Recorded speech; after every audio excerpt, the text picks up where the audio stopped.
I started working at Gold Bond, which was soon acquired by Good Humor and became Gold Bond Good Humor in 1993. I was married in December of 1991.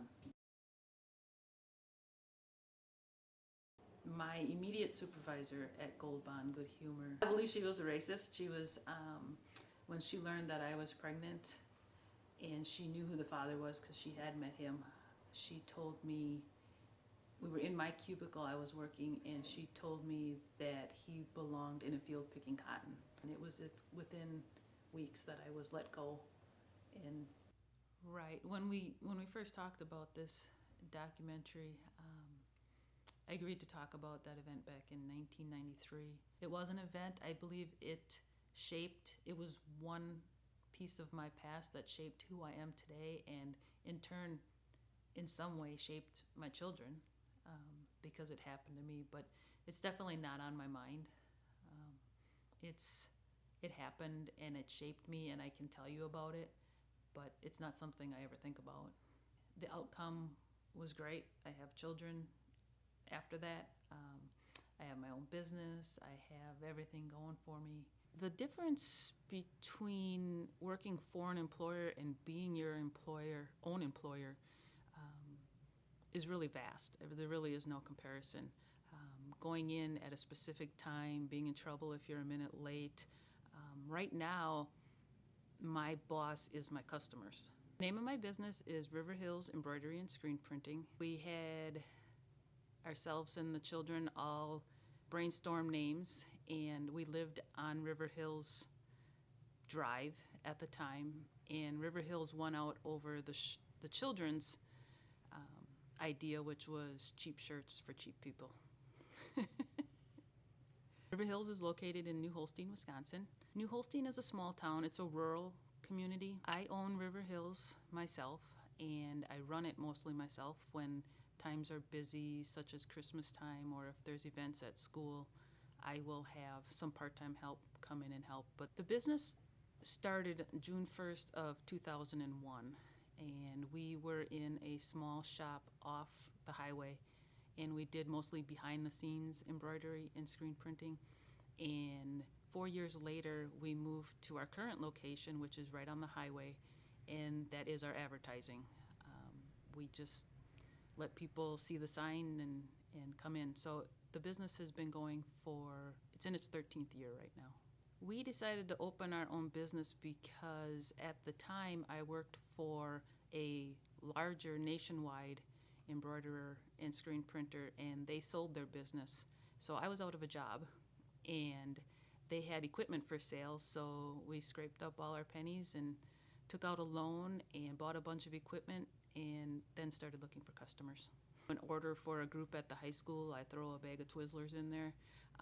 It's something very simple, but the kids are excited when they're at school and they get some Twizzlers. I don't know that there is a normal work day, because every day is different, because I do everything from screen printing the shirt, ordering the shirt, embroidering the shirt, fixing the embroidery machines, to writing out the checks, paying the bills, collecting the money, balancing the checkbook. So everything that needs to be done, I do. We do tournament sales, and we have actually a separate division. It's called Shirts and Giggles, and we have a concession trailer that we pull up to your tournament, and we bring the shirts, we have the design, and we customize the shirt for the athletes, which they just love. And it really literally makes them giggle, because they can get their name and number on the back. And we bring it into your tournament. We bring all the shirts, we bring all the designs, and we leave you with a check for your club. And we leave and come back the next year and do the same thing over. My work is very fulfilling. It's the best part about it is when the customer picks it up and they're just elated. I have people hug me and say, "Oh, you did it on time. This is awesome. This is great." And the great part about the job is every day is different. I think this was always my calling.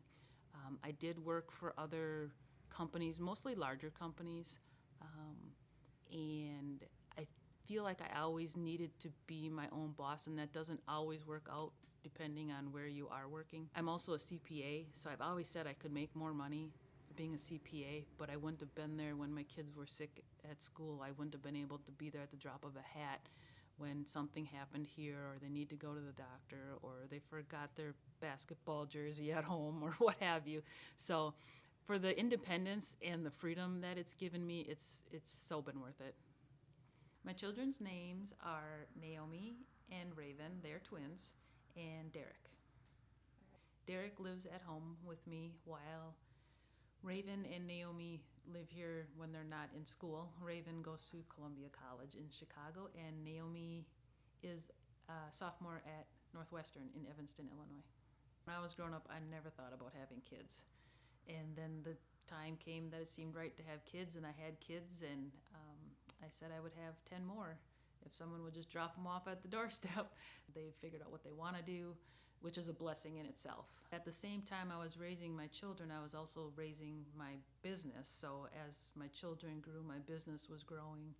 And both of those things have come to a point now where I can say, hey, I did all right. And the kids are succeeding, the business is succeeding.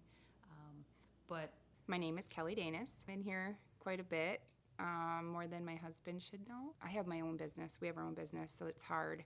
So I can't imagine what it's like to do this. I mean, and I know that she does it pretty much on her own, so she has to handle it herself. I mean, I don't know how she does it. Honestly, it's a lot of work. It's a lot of hard work.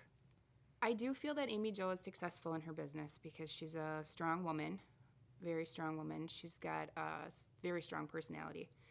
And I think if she wants something, she just does it. Knowing her child is knowing her as a parent. Her 2 daughters are in college, so she's got to be a great parent. I mean, she cares